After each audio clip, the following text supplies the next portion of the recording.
Ang programang ito ay rated SPG. Striktong patnubay at gabay ng magulang ang kailangan. Maaaring may masiselang tema, lengguwahe, karahasan, sexual, horror o droga na hindi angkop sa mga bata.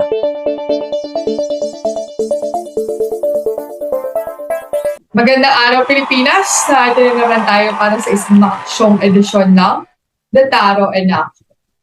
Kaya hindi na tayo papaliw pa, dumako na tayo sa reklamo ng sambayan ng Pilipino. Naku, talaga naman, ito na nga, isang ina inireklamo ang kanyang kapitbahay dahil di umano-scam daw ang kanyang mga paninda. Alamin natin ang buong kwento mula kay Ma'am Yanika Pinla. Ha? Gandang araw ho. Magandang araw din po.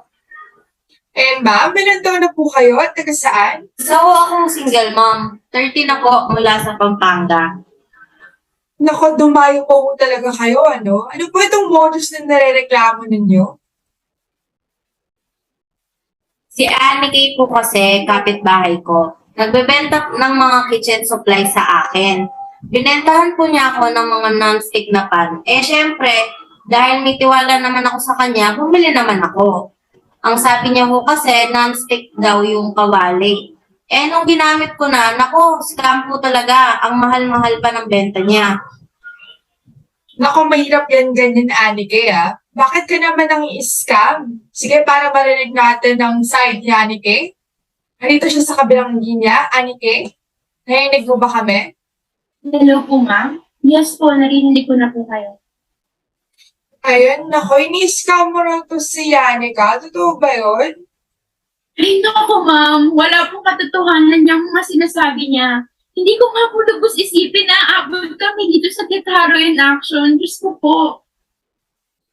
Anong hindi totoo? Scammer ka na, sinungaling ka pa. Ibalik mo pera ko. Yung non-stick pan mo, dumidikit naman mga ulam ko. Sabi mo, lahat ay hindi didikit. Yung mga prito lang pala ang hindi. Ha? Kailan ko sinabi sa'yo na lahat didikit? Ang sabi ko sa'yo, Yanika, almost all. Almost all ng ulam ay hindi didikit. Hindi ko naman sinabing lahat. Mali ata ang naintindihan mo sa demo ko. Malinaw naman ang demo ko ah. Sadyang baka mali lang ang intindi mo. Anong almost all? Malay ko ba anong mga ulam ng sinasabi mo? Basta narinig ko yung all, kaya akala ko lahat. Ayun naman pala, isa lang itong hindi pagkakaunawaan. Alam niyo ba na nangyari sa inyo ay dahil lamang sa maling paggamit ng mga salita? Alam niyo ba may iwasan natin ang mga yan kung alam natin kung ano konsepto ng vague at ambiguity? So magandang araw po sa mga takipaginig natin sa radio ng Fellow. Ang ating pag-uusapan ngayon ay ang Module 5. Ito ay ang ambiguous at vague terms. So may kita sa ating screen kung ano nga ba ang ibig sabihin ng terminong ambiguous. Ang ambiguous ay open to more than one interpretation or it has two or more meanings. Yung ambiguous also has a degree, meaning it has levels. Kapag mas maraming definition ng isang term, ito ay nagiging more ambiguous. Pag naman ang term has acquired too many terms na nahihirapan ka na matukoy kung alin sa dami ng definition nito ang ginagamit, then that term has become too ambiguous. Nang mas malinawan tayo ngayon, meron tayong example sa screen at ito ay ang salitang good. Ang good, guys, ay nagsisilbing central concept ng moral philosophy. Dito ay naaral natin whether a certain action is considered the good or not. So in the next slide, from ancient times to today, the word has become used in many different ways that somewhat are contradicting. So para daw sa mga hedonists, the term good is used to refer to bodily pleasure. So any action that gives your body pleasure, may it be eating, exercise, sleeping, or having sex, is considered to be good. Sa mga humanists naman, the term good will refer to the development of all your human potentials. So, something related sa growth or performance ng isang tao, ito raw ay good. For utilitarians naman, the term good is any action that promotes the greatest happiness for the greatest number.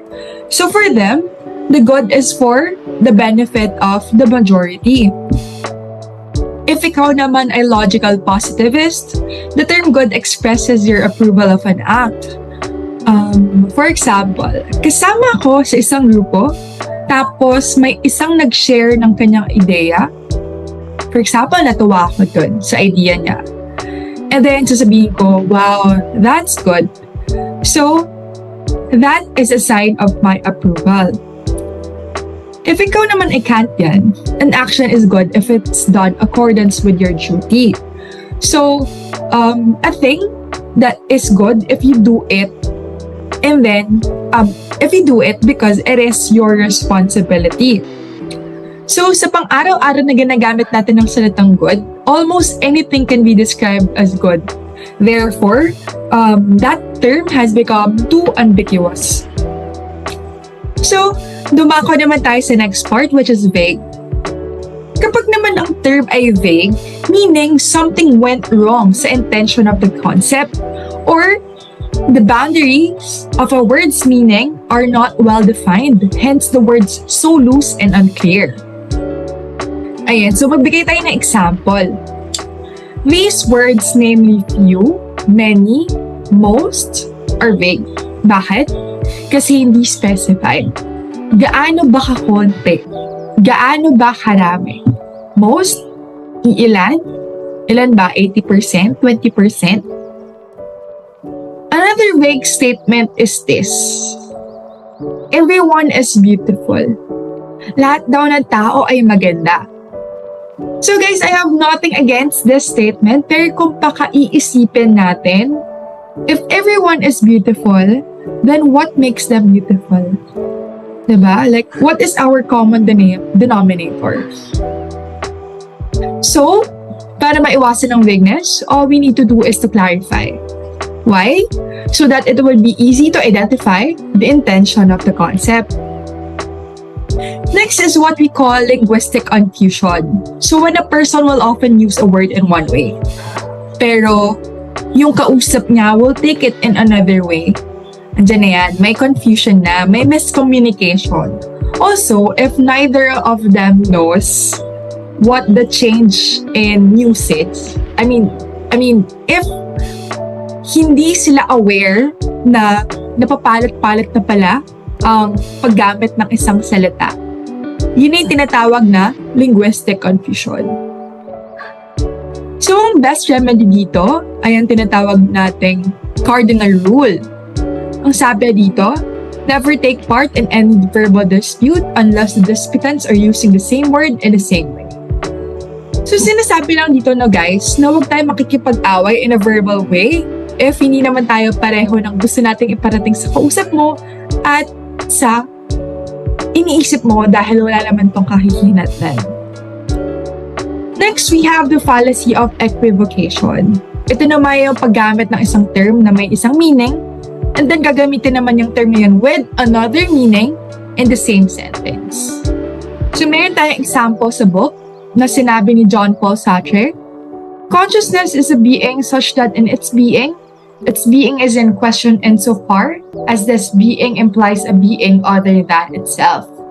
So in this statement, medyo nakakalito siya. Mayroong dalawang definition ang inuulat na word, which is yung being. First definition is being as a state. So like me, I'm a human being. Second definition is that being is similar to becoming. Being a person. Ganun. So like being a gentleman. So, so lastly, a term may be ambiguous or a term may be ambiguous or vague, yet they still bring confusion to others. Therefore, the remedy for this is to define. Why do we need to give definition? Kasi if you give definition, you provide information about the correct use of a specific term. At dyan na nga nagtatapos ang ating radyo ng Pelo. Ito ang The Taro in Action. Hanggang sa muli, Pilipinas. Ay, kumare, naku, napanood mo ba yung Detaro in Action kahapon? Ayun, nireklamo ni Yani kasi Annie scammer pala tong si Annie. Talaga ba? Pero sabi ko nga ba may mali talaga sa kanya eh. Akala ko palang matalino yun kasi pag nagde-demo ng mga produkto, yung mga di ako nagigets sa mga wordings niya. Sinabi mo pa, alam mo ako rin, hindi ko minsan magets mga terms niya, palibhasa kasi feeling matalino. Teka lang po pasensya na if makikisali ako sa usapan niyo, pero narinig ko po kasi yung pangalan ko. Gusto ko lang po ipagtanggol yung sarili ko base dun sa mga sinabi niyo na narinig ko. Kung hindi niyo naman po naintindihan yung mga sinabi kong termino na nag-demo ako, sana sinabi niyo po sa akin o sana tinanong niyo po sa akin. Hindi po kasi pwede na magchichismis tayo ng ganito. Ngayon po, para po malaman ang definisyon ng isang salita, may iba't ibang klase o paraan po tayo na pwedeng gamitin. Okay, ganito kasi yan. Para maiwasan ng pagkalito, dapat nating malaman ang definition ng mga termino. Sabi nga nila, definition will avoid linguistic confusion. Ayan, mayroon tayong 6 na types of definition para mas mapadali i-define ang mga salita. Iisa-isahin ko ito sa inyo ngayon para hindi na kayo malito. Unahin na natin ang definition by synonym. Dito, basically, gumagamit tayo ng mga pamilyar na mga salita para i-define ang mga termino na unfamiliar para sa atin. Ito raw yung itinuturing na most rudimentary type of definition. Ibig sabihin nito, involved siya sa mga basic principles na natutuhan natin all throughout our lives. Tinuturong din siyang isang error in definition since it is a circular definition. Halimbawa nito ay kapag tinanong kita anong ibig sabihin ng electric fan, sasabihin mo na, di fan na electric, basically pinaikot mo lang ito kaya siya tinawag na circular definition. Ito pa ang ilang mga halimbawa. Kapag sinasabing alien, foreigner yan. Kapag naman tinatanong kung ano ang kwento, chika ang isasagot dito dahil nga mas familiar tayo sa mga termino na ito. Sumunod naman ay ang ostensive definition. Dito naman we express the definition by pointing out examples. Ito rin daw ang pinaka-common na way to convey the use of a term. Pero, may pero tayo dyan. The concept learned through ostensive definition is incomplete. Hindi raw ito kumpleto since the use of a term will only be limited to the examples we gave. So, makikita natin yan sa ating mga examples. Ayan, kapag tinanong natin ng tao kung ano ang amphibians at tinuro niya lang ay frogs at turtles, malilimitahan ang tingin ng mga tao sa dalawang hayop lamang na ito. Isa pang halimbawa ay ang soda. Kapag sinabing soda at tinuro ko lang ay Coke, paano naman yung mga ibang klase o brands tulad ng Royal, Sprite at iba pa? Basically, kaya sinabing incomplete ang ostensive definition dahil nga yung mga examples na nabigay lamang natin ang pagbabasihan natin. Ayan, sumunod naman ay ang intention and extension. Sabi nila para raw magkaroon ng complete understanding sa isang bagay, kailangan mo i-state ang intention mo na hindi vague. At syempre, kailangan mo rin magbigay ng mga examples. Dito na pumapasok ang intention at extension. Pero, ano nga ba sila? Ang intention, it defines the internal context of a term. Ito raw yung mga nagde-define sa characteristics o unique na terms sa isang termino o isang concept. Ang extension naman, it is the members of the domain of the concept. Ito naman yung mga examples ng term o concept. Ayan, halimbawa ulit tayo, meron ulit tayong soda. Para i-define ang characteristics ng soda sa intention, it is the carbonated drinks that does not contain alcohol. Habang ang halimbawa naman ng extension ay Coke, Sprite, at Royal. Ayan, sumunod naman tayo. Meron tayong reportive definition. Ito raw yung tinatawag nating dictionary definitions. Kung ano ang mga nababasa natin sa Merriam-Webster or Oxford Dictionary. Itong klaseng definition na ito, pinapakita kung paano nga ba natin ginagamit ang isang salita sa iba't ibang paraan o language game. Meron din tayong tinatawag na conventional use na sumisiguro na may form of life o buhay ang ating mga language games. Example ulit tayo. Ang salitang pusa o cat. A cat is defined as a small, soft, furred, four-legged domesticated animal. Itong definition na ito, galing siya sa The Pocket Oxford Dictionary of Current English. Ayan, malapit na tayong matapos dahil susunod na ay stipulative definition. Ito raw yung mga paggamit ng mga specific na termino para sa isang distinct o unique na language game. Halimbawa nito ay ang mga ginagamit natin sa scientific concept tulad ng atoms, molecules, RNA, and DNA. Ayan, dumako na tayo sa panghuling klase ng definition. Ito ang operational definition. Inimbento ito ni P.W. Bridgman at usually ginagamit din siya sa mga scientific terms. Gumagamit tayo ng mga observations at tools para malaman ang definition ng mga termino dito. May dalawang klase ito, instrumental operations and paper and pencil operations. Kapag sinabi natin instrumental operations, it is performed by various devices for observations and measurements. Dito, nag-observe tayo ng mga resulta na nakikita natin. Habang sa paper and pencil naman, verbal operations and thought experiments mainly. Ibig sabihin, hindi na natin kailangan ng mga observations since gumagamit tayo ng mga test para ma-determine yung definition ng isang concept o isang termino. Halimbawa tayo dyan, ang salitang excitement. Para sa instrumental operations, excitement is observed and determined by the fast heart rates, quickening of our breath, flushing of our cheeks, and dilation of our pupils. Ito yung mga observations na observe natin kapag na-excite tayo. Habang sa paper and pencil operations naman, gumagamit tayo ng mga psychological tests para makita ang patterns of behavior kapag na-excite tayo. Ayan yung 6 na types of definition and sana may natutuhan kayo sa whole report ko. And sana hindi na tayo mang-chismis ng ibang tao sa susunod. Dami naman sinasabi ng Anikay na yan. Wala pa mas madali doon. Eh, alam mo, parang mayroon akong alam na mas madali.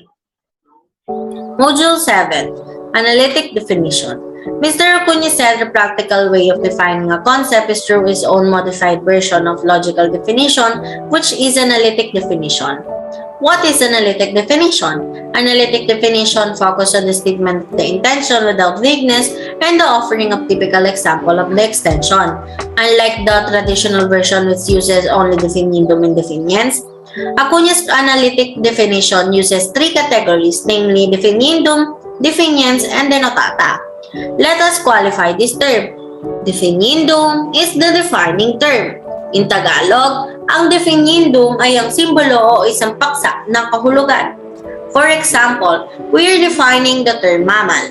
While on the other hand, definiens naman ang nagbibigay ng panloob na nilalaman o ang defining property ng definiendum. For example, ang ating hahanapin na defining property ay mammals. Ang huli ay ang denotata, na nagpro-provide ng typical sample of the members of extension of the definiendum. For example, the denotata of mammals are horse, dog, and pig. Take note that definiens usually consist of 2 parts. Tinatawag natin itong genus at diferensya. Genus is the wider concept of which the definiendum is a member. Diferensya naman, state traits or set of traits, characteristic, or function that distinguishes the definiendum from the other species in the genus. Let me give you some example. Let's use the term triangle. It has 2 species as member, namely equilateral and non-equilateral. It is obvious that we need to distinguish the 2 species that can be done through the differentia of equilateral triangles, namely the property of having all sides equal. Para sa mas maiging paliwanag, let's go back to our concept mammals. As you can see on the slides po, mammal has 4,000 species as member. Ang kailangan at sapat na kondisyon para matukoy o malaman na ikaw ay bahagi ng mammals ay ang pagkakaroon ng isang mahalagang katangian o bahagi na tinatawag na mammary glands. Mammals are divided into 3 genuses, namely monotremes, marsupials, and placentals. Paano natin malalaman ang pagkakaiba o diferensya ng tatlong ito? Monotremes are the only egg-laying mammals. Ang well-known denotata nito ay platypus and the spiny anthier. Marsupials naman ang mga mammals na dinadala ang kanilang mga anak in their abdominal pouches. The denotata are kangaroo, koala, and the possum. Ang huli ay placentals, and the differentia of the species is having embryos nourished in the womb through internal placenta. The denotata are dog, cat, monkey, apes, and including man. Now, you have a complete understanding of the concept mammals. Let us begin and try to define the analytic definition of the concept bird. As you can see on the slides po, do you know what's our definition here? Of course, it is the bird. Lahat ng mga hayop na may pakpak ay ibon.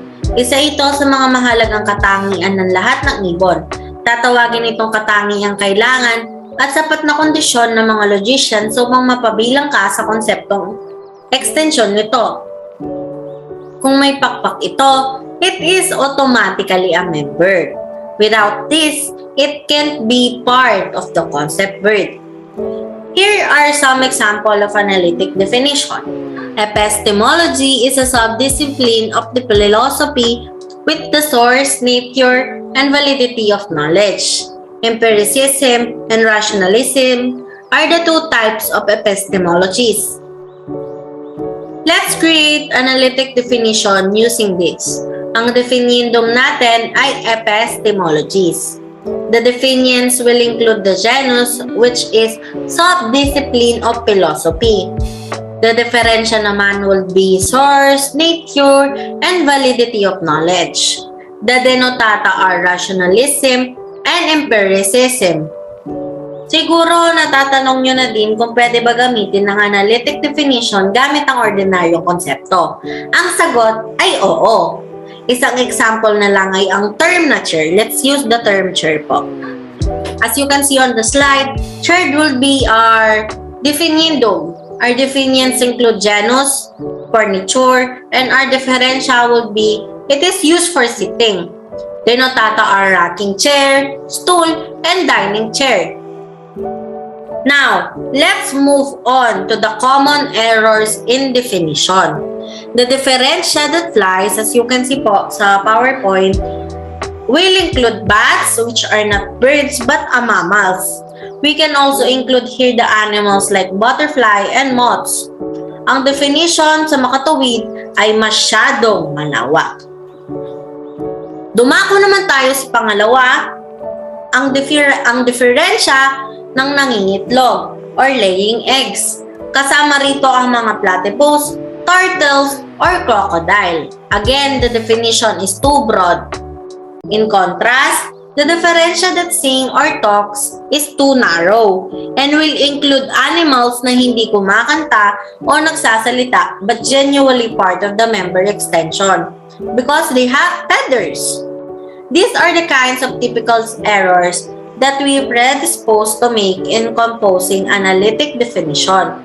Did you notice that it is the statement of the differential or intention that is very critical in producing analytic definition? The first thing we can guard against constructing a definition is either makakagawa tayo ng masyadong malawak o masyadong makitid na pahayag ng definitions. Now, let's go to the rules in composing a definition. Rule number 1. A sound definition states the traits or a set of traits, characteristics, or function that member must possess. Your guide here is it should not be too broad to include non-members or too narrow to exclude genuine members. Let's move on to rule number 2. Definition should not be circular. Definition by synonym is an approximation of definition. As such, it gives a raw idea of the use of an unfamiliar term by a familiar one. Ang example po dito ng subtle examples of circular definitions are a cause is an event that has an effect, or vice versa, an effect is an event that has a cause. Another good fair to illustrate the error is belief is having faith, vice versa, faith is having a belief. Rule number 3. A sound definition must not be stated in the negative when it can be stated in the affirmative. For example, some philosophers define mind as an entity that is neither tangible nor visible. It has no way, Mars, or location. What is it? Definition must state what it is and not what it is not. Let's move on to rule number 4. A sound definition should not use figurative, obscure, and metaphorical language. For instance, love is never having to say you're sorry, beauty is in the eye of the beholder, and democracy is the best form of government. The language may be poetic, but it is uninformative. Lastly, rule number 5. Avoid defining by synonym or by the ostensive definition. These are incomplete as well as misleading techniques. Only people without formal training in composing a definition use this technique. Ganun pala yun. Salamat, Mari, ha. Dami ko natutunan sa'yo, in fairness. Talaga ba? Sige na, Mare. Makabalik na nga sa bahay at yung sinaing ko baka luto na. Salamat sa pakikinig.